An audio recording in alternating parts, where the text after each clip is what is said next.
Selamat malam, perkenalkan saya Puput Adewanti Pradani dengan NIM 211192224. Di sini saya akan memenuhi tugas saya. Tugas besar saya yaitu komunikasi organisasi. Di sini saya akan membahas atau merangkum dari pertemuan 1 hingga pertemuan terakhir. Di sini saya akan membahas paradigma komunikasi organisasi, yaitu paradigma objectivity atau memandang bahwa orang adalah sebuah sistem kerja yang ketat dan menganggap sebagai pekerja baut dan skrup dalam operasi kerja. Kemudian ada paradigma subjectivity, merupakan paradigma yang memandang hubungan antara manusia adalah yang utama. Kemudian di sini ada konsep kunci komunikasi organisasi, yaitu ada pesan, proses, kemudian jaringan, keadaan saling tergantung, ada hubungan, ada lingkungan, ada ketidakpastian. Nah, di sini juga membahas tentang pandangan alternatif. Ada objektif, subjektivitas, kemudian pandangan objektif, ada pandangan subjektif, fungsi dan sifat, fungsi umum, ada fungsi khusus dan fungsi dan sifat, yaitu fungsi komando, fungsi relasi, fungsi komunikasi untuk mengambil keputusan dalam suasana yang ambigu dan tidak pasti. Di sini kita juga membahas pendekatan human relation. Ada yang pertama, teori hubungan manusia Elton Mayo, yaitu ada 3 implikasi kunci studinya yang menjadi dasar sebagai pengembangan teori manusia, yaitu hasil penelitian memperhatikan bahwa komunikasi berpengaruh terhadap tingkah laku anggota organisasi.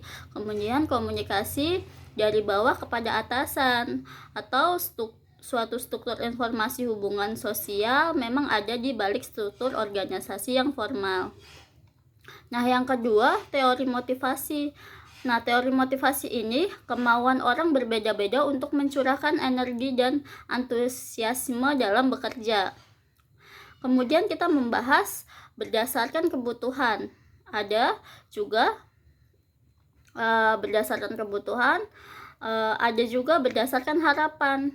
Nah, di sini ada teori motivasinya. Untuk memperoleh motivasi maksimal, maka individu harus memperhatikan beberapa hal, yaitu pastikan jenis hasil dan ganjaran mempunyai nilai bagi pegawainya. Kemudian pastikan bahwa hasil dapat dicapai oleh pegawai. Kemudian kaitkan hasil yang diinginkan dengan tingkat kinerja yang diinginkan. Nah, di sini juga kita berdasarkan persepsi pada tempat kerja ya. Nah, ini teorinya page 1993 tahunnya menyatakan motivasi mempunyai arti bagaimana anggota organisasi menafsir lingkungan kerja mereka. Ada 4 nih yang potensi. Ada 1, seberapa baik harapan terpenuhi, kemudian peluang apa yang dapat tersedia. Ada juga beberapa banyak pemenuhan yang terjadi dan seberapa baik peranan-peranan organisasi bermanfaat dan dilaksanakan. Nah, keempat hal tersebut gambaran dan harapan yang terbentuk saat seseorang memulai sebuah pekerjaan. Di sini kita juga membahas dimensi iklim organisasi, yaitu 1, dimensi psikologikal, yaitu variabel seperti beban kerja, kurang otonomi, kurang pemenuhan sendiri, dan kurang inovasi. Kemudian kita juga membahas dimensi struktural, yaitu variabel seperti fisik, bunyi, dan tingkat keserasian antara keperluan kerja dan struktur fisik. Di sini juga kita membahas dimensi sosial, yaitu meliputi aspek interaksi dengan klien, dari segi kualitas dan ciri-ciri permasalahannya, rekan sejawat, dan penyelia atau dukungan dan imbalan. Di sini juga ada dimensi biokratik, yaitu meliputi undang-undang dan peraturan, konflik peran, dan kekaburan peran. Di sini saya juga membahas ada struktur dan tekanan atau derajat tinggi dan rendahnya tekanan yang diberikan organisasi, perilaku anggotanya, kemudian penekanan pada tanggung jawab individu, derajat tentang bagaimana anggota bertanggung jawab atas pekerjaannya. ada kehangatan dan dukungan, tingkat keharmonisan pada hubungan interpersonal dalam organisasi, serta bagaimana anggota memberikan semangat atau dukungan satu sama lain. Ada juga imbalan dan hukuman, derajat tentang bagaimana organisasi memberikan rewards yang sesuai atas kinerja anggotanya. Ada juga konflik dan toleransi terhadap konflik, yaitu derajat tentang bagaimana suatu konflik dinyatakan dan diselesaikan dengan baik. Ada juga tentang standar dan harapan atas kinerja, berkat dan derajat tentang bagaimana organisasi menetapkan standar yang tinggi atas kinerjanya. Di sini juga ada identitas operasional dan kesetiaan dalam kelompok, berkaitan dengan kesetiaan anggota serta semangat dalam kelompok yang termanifestasi dalam organisasi. Kemudian ada risiko dan penerimaan terhadap resiko, derajat tentang bagaimana organisasi bersikap terbuka terhadap resiko. Kita juga membahas motivasi. Nah, apa sih motivasi itu? Motivasi adalah keinginan untuk melakukan sesuatu dan menentukan kemampuan bertindak untuk memutuskan kebutuhan individu. Dalam organisasi, faktor motivasi merupakan pergerakan yang menggerakkan orang-orang organisasi untuk melakukan suatu pekerjaan. Nah, di setiap pekerjaan yang dilakukan pasti mempunyai tujuan dan motif yang menggerakkan, sehingga untuk menggerakkan anggota tersebut dalam melakukan pekerjaan yang baik, kita perlu tujuan organisasi untuk adanya motivasi. Di sini kita juga membahas makna dan konsep kepemimpinan. Ada pendekatan kepemimpinan, kemudian pendekatan untuk motivasinya. Misalnya pendekatan persuasif, yaitu di mana seorang pemimpin mengkomunikasikan motivasi kepada bawahan secara personal atau secara pribadi. Kemudian pendekatan organisasi, yang artinya nih secara pendekatannya harus dilakukan dengan komunikasi atau di grup, di mana pendekatan seperti membuat ketertarikan tegas dalam melakukan pekerjaan karena ada aturan tertulis maupun kesepakatan bersama di situ. Kemudian kita membahas juga nih tentang model kepemimpinan. Ada model kepemimpinan transformasional, ada model kepemimpinan situasional, kemudian ada kepemimpinan visioner ya. Di sini juga kita membahas teori kisi kepemimpinan.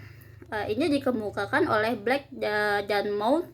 Ini untuk menggambarkan bagaimana perhatian yang diberikan pada para pemimpin terhadap para pegawainya. Kemudian di sini kita membahas juga tentang teori 3D, yaitu orientasi kerja, orientasi hubungan, keefektifan. Nah, teori kepemimpinan situasional adalah faktor yang menentukan adalah efektivitas yang dijelaskan tingkat kesiapan anak buah. Kemudian ada teori 4 sistem, ada teori kontinum, ada teori ketergantungan. Di sini juga kita membahas karakteristik suatu situasi kepemimpinan. Terpenting adalah satu, relasi pimpinan dan anggota. Dianggap baik jika anggota menyukai, mempercayai, menghargai pemimpinnya. Kemudian ada hal yang dianggap sebagai satu-satunya kondisi terpenting bagi kepemimpinan yang efektif. Kita juga membahas struktur tugas. Ada menyertakan sejauh mana cara-cara melakukan pekerjaan, kemudian makin struktur tugasnya makin besar pengaruh pemimpin atas tim tersebut. Nah, kita juga membahas kekuasaan jabatan pimpinan nih. Ini didefinisikan sebagai tingkat hukuman, penghargaan, kenaikan pangkat, disiplin, teguran yang baik diberikan secara adil, transparan bagi anggota. Di sini juga pemimpin mempunyai kekuatan yang lebih besar bila ia mampu memberikan penghargaan dan mampu menjatuhkan hukuman. Di sini kita juga membahas karakteristik budaya organisasi. Nah, tipologi budaya berkaitan dengan karakteristik budaya organisasi. 1. Tipe akademik, yaitu suatu akademik adalah tempat untuk pemanjat yang ingin menguasai pekerjaan baru yang diterimanya. Kemudian tipe klub. Menurut Sam Neufeld, klub menaruh nilai penting nih kecocokan dalam sistem kesetiaan dan pada komitmennya.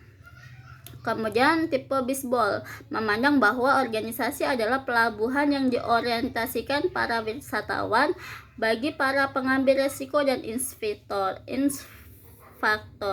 Nah, di sini juga ada tipe benteng. Tipe ini lebih berorientasi pada upaya mempertahankan stabilitas dan keamanan ekstensi organisasi. Nah, di sini kita juga membahas hambatan komunikasi dalam organisasi, yaitu ada hambatan teknis, hambatan semantik, hambatan manusiawi, hambatan ekologis, ada hambatan sosio-antropisikologis. Nah, bagaimana mengatasi hambatan tersebut? Kita ada hubungan antarpersonal, ada hubungan posisional, ada hubungan berurutan, kemudian ada manajemen konflik. Nah, menurut manajemen konflik ini, Min Ray mendefinisikan manajemen konflik adalah suatu proses rasional yang sifatnya interaktif. Kemudian ada Howard Ross, yaitu manajemen konflik sebagai langkah-langkah yang diambil pelaku atau pihak ketiga untuk mengarahkan perselisihan ke arah hasil tertentu yang mungkin tidak menghasilkan akhir berupa penyelesaian konflik.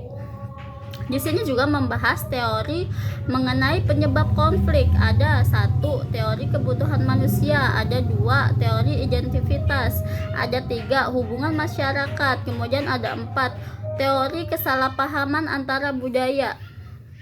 Ada teori transformasi konflik, teori negosiasi prinsip. Nah, apa nih tujuan untuk memanajemen konflik? Yaitu 1, mencegah dan meminimalisirkan terjadinya gangguan terhadap anggota organisasi sehingga dapat fokus kepada visi misi perusahaan tersebut. Kemudian yang kedua, membangun rasa saling menghormati antara sesama manusia atau antara organisasi, dapat menghargai keanekaragaman. Nah, ketiga, meningkatkan kreativitas anggota organisasi dengan memanfaatkan konflik yang terjadi. Kemudian, di sini kita membahas pendekatan dalam penanganan penyelesaian konflik. 1,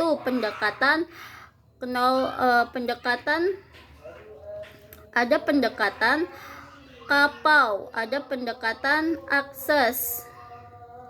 Yaitu pendekatan akses, access the situation, mengenai situasinya, memperjelas masalahnya apa, kemudian mengevaluasi pendekatannya alternatif, dan kemudian memecahkan masalah tersebut.